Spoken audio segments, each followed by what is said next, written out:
Hi friends, welcome to Taste of Tongue channel. இன்னைக்கு நம்ம இட்லி தோசை குருமா பார்க்கலாம். டெய்லி இட்லி தோசைக்கு என்ன செய்யறதுன்னு ஒரே கன்ஃபியூஷனா இருக்கா? அப்போ சட்டுன்னு இந்த குருமா செஞ்சு பாருங்க. நீங்க எங்க சேனலை புதுசா பாக்குறீங்க அப்படின்னா மறக்காம எங்க சேனலை சப்ஸ்கிரைப் பண்ணிக்கோங்க. பக்கத்துல இருக்கிற பெல் ஐகானை பிரஸ் பண்ணிக்கோங்க. இந்த குருமா செய்யறதுக்கு சிம்பிளா ஒரு மசாலா மட்டும் நம்ம அரைச்சு எடுத்துக்கலாம். அதுக்கு ஒரு பத்த அளவுக்கு தேங்காய் கட் பண்ணது, ஒரு ஸ்பூன் சோம்பு, அதோட கொஞ்சமா கரம் மசாலா ஐட்டம்ஸ் வந்து சேர்த்துக்கலாம், சேர்த்து அரைச்சிக்கலாம். நம்ம கிரேவி செய்யும் போதும் அதுலயும் கரம் மசாலா போட போறோம், அதனால இதுல கொஞ்சமா சேர்த்துக்கிறேன். 5-6 முந்திரி பருப்பு, இதோட 2 ஸ்பூன் பொட்டுக்கடலையும் சேர்த்து நம்ம அரைச்சி எடுத்துக்கலாம். ஸோ அது எடிட்டிங்ல மிஸ் ஆயிடுச்சு பொட்டுக்கடலை, ஸோ நீங்க மறக்காம சேர்த்துக்கோங்க. இந்த மாதிரி பேஸ்டா நம்ம அரைச்சி எடுத்து வச்சுக்கலாம். இதுக்கப்புறம் நம்ம கிரேவி செய்ய ஸ்டார்ட் பண்ணிடலாம். கடாய் அடுப்புல வச்சுட்டு ஆயில் கொஞ்சம் அதிகமா ஊற்றிக்கலாம்.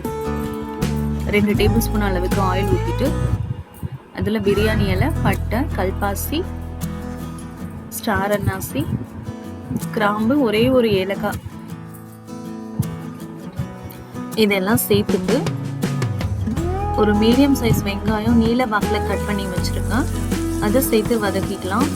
உங்களுக்கு வெங்காயம் இந்த மாதிரி கட் பண்ணால் பிடிக்காது அப்படின்னா நல்லா ஃபைனாக சாப் பண்ணிக்கலாம். நீங்கள் ஃபைனாக சாப் பண்ணிங்க அப்படின்னா குருமாவில் வெங்காயம் இருக்கிறது தெரியாது, நல்லா பிளெண்ட் ஆகி இன்னும் திக்னஸ் வந்து கிடைக்கும். உங்களோட விருப்பம், நீங்கள் எப்படி வேணாலும் கட் பண்ணி போட்டுக்கோங்க. இதோட 2 பச்சை மிளகாய், 2 ஸ்பூன் இஞ்சி பூண்டு பேஸ்ட்டு. நீங்கள் பேஸ்ட்டாக இல்லைன்னா நீங்கள் தேங்காய் அரைக்கும் போது அதோட சேர்த்து கொஞ்சம் இஞ்சி பூண்டு சேர்த்து அரைச்சிக்கலாம். இது எல்லாமே நல்லா வதங்கணும்.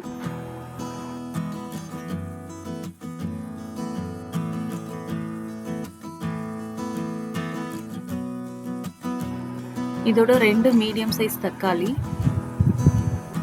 இதையும் சேர்த்து நல்லா வதக்கிக்கலாம். இந்த குருமால இந்த வெங்காயம் தக்காளி நல்லா வதங்கணும், அப்பதான் டேஸ்ட் நல்லா இருக்கும். இப்போ நம்ம தேவையான மசாலா எல்லாம் சேர்த்துக்கலாம். இதோட 3 spoon coriander powder, 2 spoon red chilli powder, ஏற்கனவே 2 பச்சை மிளகாய் சேர்த்துருக்கோம்.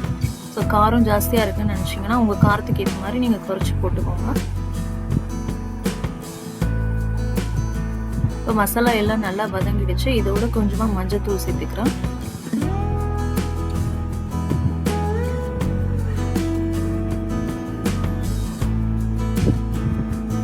இதோட இப்போ வெங்காயம் தக்காளி எல்லாம் நல்லா வேகணும், அதுக்காக கொஞ்சமா தண்ணி சேர்த்து இதை நல்லா வேக விட்டுக்கலாம்.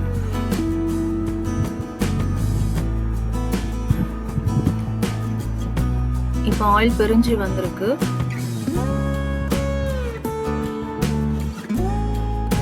இந்த ஸ்டேஜ்ல நம்ம அரைச்சு வச்ச பேஸ்ட்டை இதோட சேர்த்துக்கலாம்.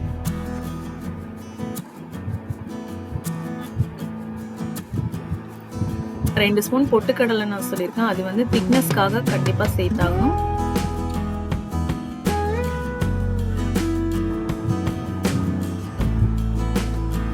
இது எல்லாத்தையும் நல்லா கலந்து விட்டுக்கலாம். இப்போ கிரேவி வந்து திக்கா இருக்கு, இது நல்லா கொதிச்சு பச்சை வாசனை போகணும், அதுக்காக இதோட தண்ணி சேர்த்துக்கலாம்.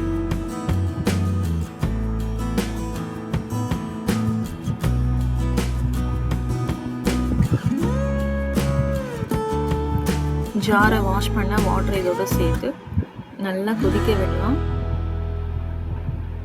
இப்போ தேவையான அளவு உப்பு சேர்த்துக்கலாம். இந்த குருமா நம்ம ரோட் சைட் கடையில் சாப்பிடும்போது சாப்பிட்ருந்துருப்போம், ரொம்பவே சூப்பராக இருக்கும். குருமா நல்லா கொதிச்சு அதோட பச்சை வாசனை எல்லாம் போனதுக்கு அப்புறமா நம்ம கொத்தமல்லி தூவி நம்ம கார்னிஷ் பண்ணிடலாம். இப்போ நம்மளோட சிம்பிளான பட் டேஸ்டியான road side idli kurma ready ஆயிடுச்சு.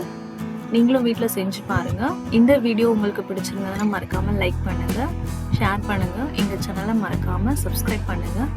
தேங்க்ஸ் ஃபார் வாட்சிங் ஃப்ரெண்ட்ஸ்.